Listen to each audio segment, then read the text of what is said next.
कोकणात फिरायला जाताय तर ही बातमी तुमच्यासाठी महत्त्वाची आहे. बंगालच्या उपसागरात निर्माण झालेले चक्रीवादळ मोथा वेगाने पूर्व किनाऱ्याकडे सरकत असून त्याचा प्रभाव महाराष्ट्राच्या कोकण किनारपट्टीवरही स्पष्टपणे जाणवू लागला आहे.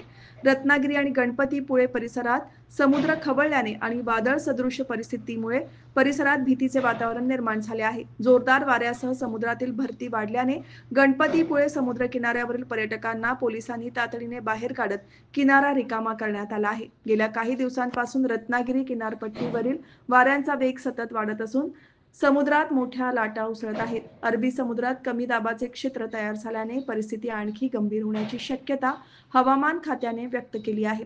या क्षेत्राचे तीव्र दाबात रूपांतर होण्याची शक्यता असल्यामुळे पावसाचा जोर वाढणार असून समुद्रातील भरती अधिक तीव्र होऊ शकते. हवामान खात्याने मुंबई, बृहन्मुंबई आणि कोकण विभागासाठी पुढील 2 दिवस पावसाचा अंदाज वर्तवला आहे. या काळात 45 ते 55 किलोमीटर प्रति तास वेगाने वारे वाहतील आणि बऱ्यापैकी पसरलेला पाऊस होण्याची शक्यता आहे. या पार्श्वभूमीवर हवामान खात्याने पिवळा इशारा जारी केला आहे. सध्याची परिस्थिती पाहता मच्छीमारांना खोल समुद्रात न जाण्याचा इशारा देण्यात आला आहे. किनारपट्टीवरील नागरिकांना आणि पर्यटकांना सुरक्षित स्थळी राहण्याचे आणि स्थानिक प्रशासनाच्या सूचनांचे काटेकोरपणे पालन करण्याचे आवाहन प्रशासनाने केले आहे.